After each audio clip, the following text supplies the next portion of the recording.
जैसे एक सीप होती है, जैसे शंख देखे हो आपने शंख, ऐसी ही एक चपटी सी एक कीड़ा होता है, उसमें उसके ऊपर कवर होता है, उसका बॉडी चपटा सा होता है, शंख जैसी उसका मटेरियल होता है, सख्त होता है। तो वो सीप जो होती है वो खारे समुद्र में रहती है और ऊपर आसमान से वर्षा हो रही हो और उसका मुंह खुला हो, उसमें वो क्या करती है, एक बूंद ऊपर के आसमान के जल की ले लेती है, स्वाति नक्षत्र बोलते हैं उसको, और उस बूंद को लेकर के वो वापस ही मुंह बंद कर लेती है और समुद्र में गोता लगा लेती है। अब उसमें क्या होता है कि सीप के मुंह पर ऊपर एक मांस सा लग जाता है, अपने ऑटोमेटिकल सिस्टम है, ऊपर एक मांस का कवर सा बन जाता है उसी की बॉडी से, और उधर से वह सीप के अंदर मोती बनना प्रारंभ हो जाती है। जब वो मोती परिपक्व हो जाती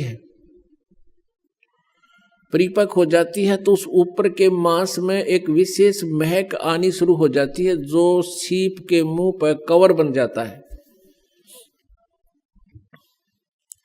उस मांस में विशेष महक आती है, और एक पतले से मुंह की, बिल्कुल पतले से लंबे से मुंह वाली एक मछली होती है, उसको सुकच मीन कहा संतों ने। तो वो उस महक को आने से, उसको खाने के उद्देश्य से उस सीप के उस मांस के कवर पर, जैसे ऊपर एक छोटा सा कवर सा होता है, उसको खाने के उद्देश्य से ऐसे टक्कर मारती है। टक्कर मारते ही वो खाना खोने तो कुछ है नहीं, वो फूट जाता है, आर पार उसका मुंह निकल जाता है, वो मोती एकदम समुद्र में गिर जाती है। अब यहाँ इस आध्यात्मिक मार्ग को क्लियर करने के लिए, स्पष्ट करने के लिए कैसे समझाना चाहे कि जैसे आप जी ने उपदेश ले लिया आपने, जैसे सारनाम मिला नहीं, सतनाम तक आपकी भक्ति चल रही है। जैसे पहले ये परमात्मा ने सारनाम सार्वजनिक करने का आदेश नहीं दिया था किसी को, अब इस दास के ऊपर मेहर की है इसको सार्वजनिक करने के लिए। तो इससे पहले जो ये भक्ति करते थे, परमात्मा ने खुद ये एक मंत्र भी ला करके इनको दे दिया था। इन दोनों मंत्रों के जाप से भी मोक्ष नहीं था, इन दोनों मंत्रों के जो सतनाम से भी मोक्ष नहीं था, जब तक ये सारनाम नहीं मिलता। अब क्या बताते हैं कि जैसे सतनाम आपको प्राप्त हुआ, परमात्मा रह रहकर सतनाम दे दिया करते थे, उनको गुप्त रखने का आदेश भी देते थे। सारनाम ना मिलने से क्या होता है कि फिर वो यही काल के जाल में रह जाता है।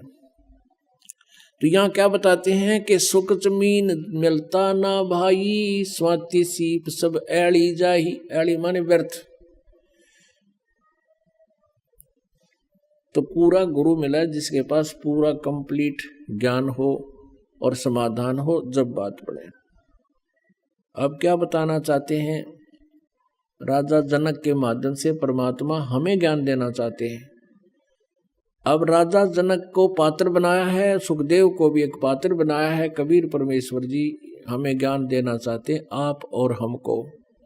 क्या बताते हैं कि जैसे राजा जनक समझा रहा है सुखदेव को कि तू अपने आप में न्यू कह था, मैंने इंद्रियों को काबू कर लिया, तो कहते हैं इंद्री दमन करी किसका जा,